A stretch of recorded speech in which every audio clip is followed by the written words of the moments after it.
Well, again, good morning and welcome everyone to our Sunday meditation service. So there is a story in the Buddhist practice of a merchant who came to the Buddha very upset and very concerned by all of the things that were happening to him. So many problems, so many concerns. And he begged the Buddha for some relief.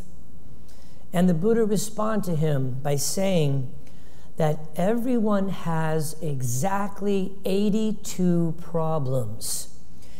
If you want to have no problems, you have 83.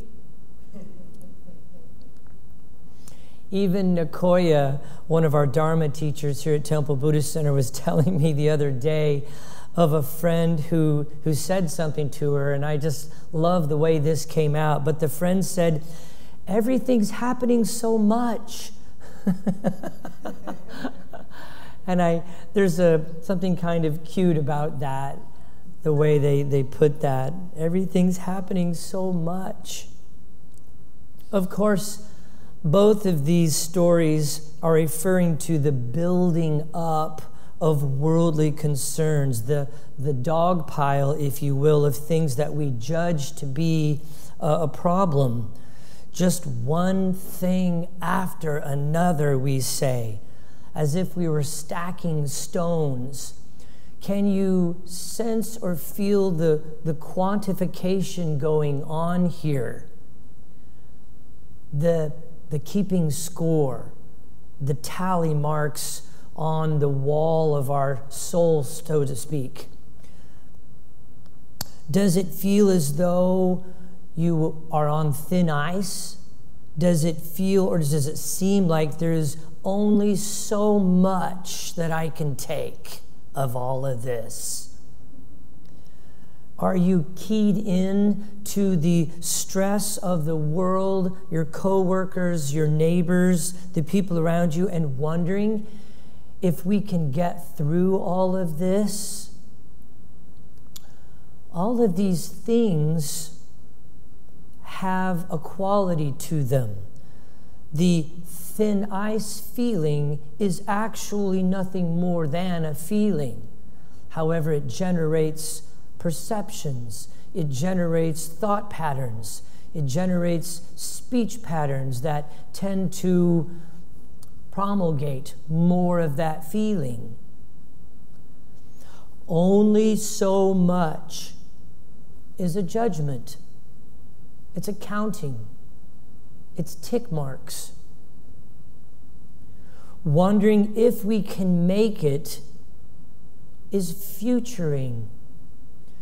So as you can see, not only are we holding on to the past by counting all these things, by stacking these rocks, by going, oh, well, there's a pandemic and there's fires and there's jobs. We're holding on to all of those things. But there's also a futuring, wondering how this is all going to turn out, wondering what this is going to mean for friends, family, for myself, for the country, for the world. All of this futuring, all of this holding on to the things of the past, all of these things, quantifying, they all take us out of the present moment. They take us out of presence, period. We slowly subscribe more and more to external circumstances, even seeking it out on YouTube or the radio, as we drive from here to there, listening to the news, gathering more rocks to stack. And as we cultivate this awareness of external circumstances, we fall a little more asleep. It's kind of like the frog in the pot. As the water is heated, we do not notice the incremental rise in temperature until something happens. Something in our lives comes unhooked. It may be a big life event, or it could be something relatively small that simply sends us over the edge. Perhaps your partner says something or does something that just, what's the old term? The straw that breaks the camel's back. Well, the camel was carrying a lot of straw. And that's kind of my point today. In either case, you can see that each thing, social strife, pandemic, environmental issues, politics, fires, floods, all of these things have become rocks that you are placing in your backpack. And as it gets heavier and heavier, the stress fuels negative thought patterns, negative feelings, until something beautiful happens. That's right. Something beautiful, if you can pull out of the drama long enough to see the process of awakening. The thin ice breaks. The I give up is spoken. There is a breakdown, and the body releases the rocks it has been carrying in an act of sweet surrender. It's not a defeat. It is a natural process of realizing power over force. Noble silence over attachment to form. Becoming aware of our divinity within and the stillness and silence within versus the noise of creation and destruction that is forever playing out all around us. Leonard Cohen says that it is through the cracks that the light gets in.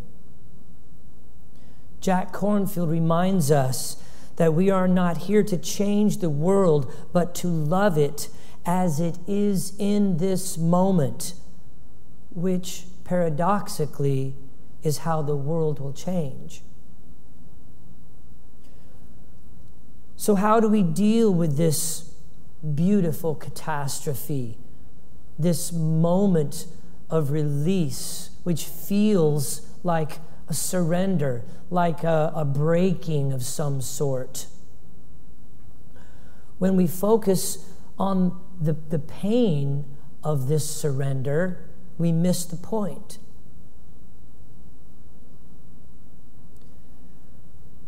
The Buddha has taught us that in order to deal with these moments, we take refuge. We take refuge in the three jewels. We focus on our breath, on this present moment breath. We become aware of the knowing, not intellectual, conceptual knowledge knowing, but knowing with a capital K, that this will pass. Be present with the waves of emotions, with the parade of thoughts that cascade in difficult times. Just be aware of them without grabbing onto one of them. Oh, this feeling. Oh, this thought. Oh, this whole train of thoughts. Just be aware of them. And the body knows what to do. Tears of joy, tears of sadness. Whatever it is, as we become aware and tune into the body knows what to do. Allow it to release. If it feels creative, then create. If it feels like communing with nature, commune with nature. Instead of focusing on the negativity and the painful feelings, wondering when it's all going to go away and what I did or who did this to me, become aware of what it is the body's asking for. Rest, nourishment, play, companionship. And then just do it. Be present and go with it. There is a Zen monk who talks about the 3 tenets of his Zen practice and how he incorporates exactly what I'm talking about here.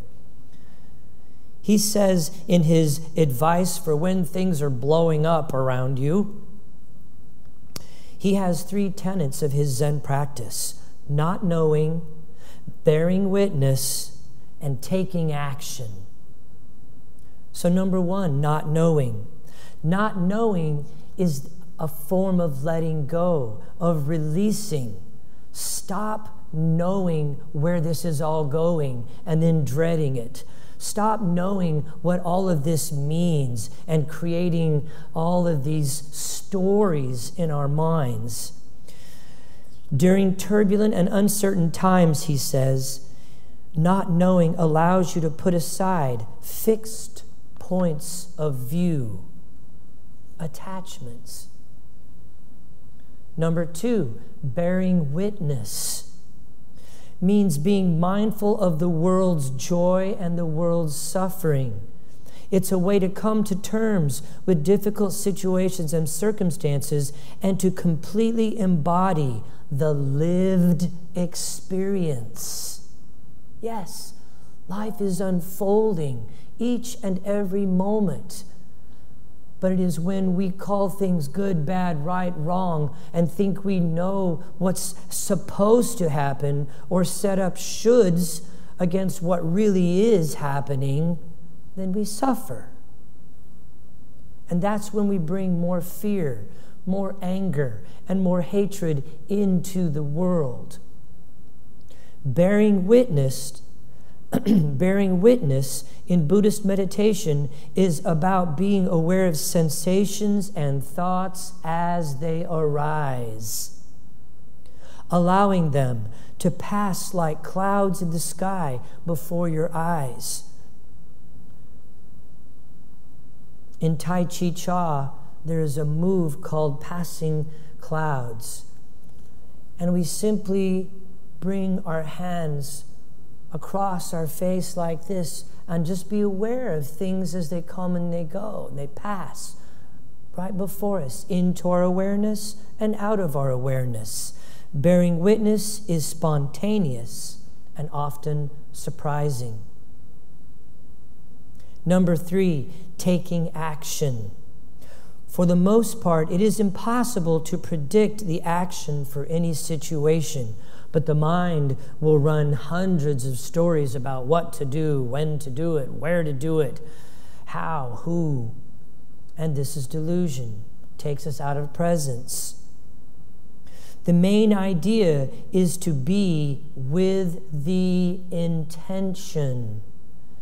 Is it your intention to bring presence and compassion into the world, to be of service to self and to others, to life as it unfolds? And that best action will be taken for that situation when you are mindful and caring and considerate of your intention for yourself and everyone else involved. Taking action is sometimes connected to not knowing.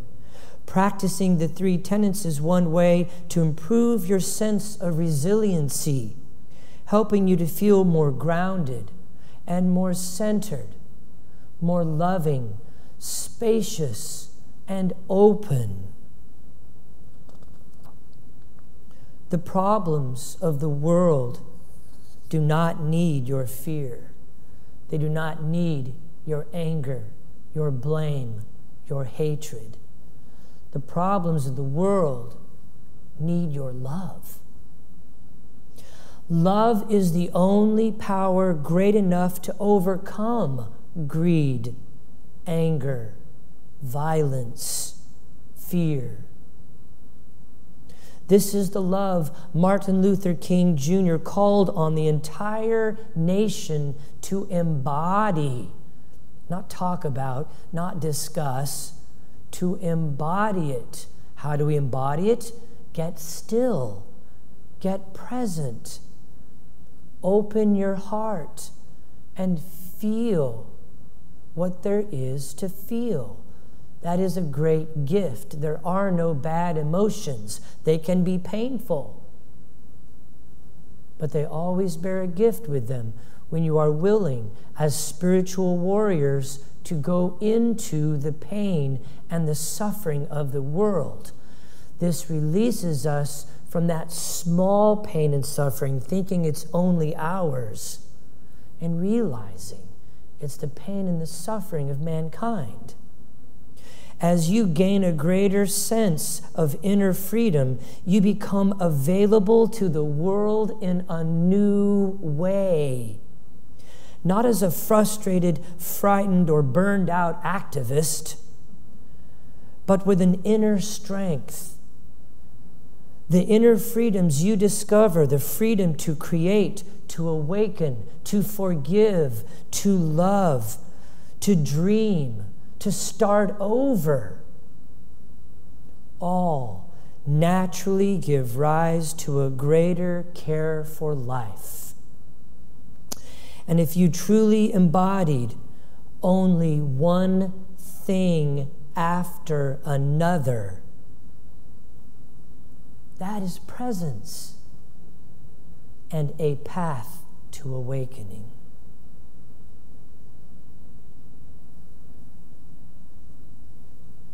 In closing, I'd like to share with you a poem by Mark Nepo, a practitioner and poet. In his poem, The Lesson. When young, it was the first fall from love. It broke me open the way lightning splits a tree. Then years later, cancer broke me further. This time, it broke me wider than the way a flood carves the banks of a narrow stream. Then, having to leave a 20-year marriage, this broke me the way wind shatters glass. Next, in Africa, it was the anonymous face of a schoolboy beginning his life. This broke me yet again, but this was like hot water melting soap. Each time I tried to close what had been opened, it was a reflex, natural enough. But the lesson was, of course, the other way, in never closing again.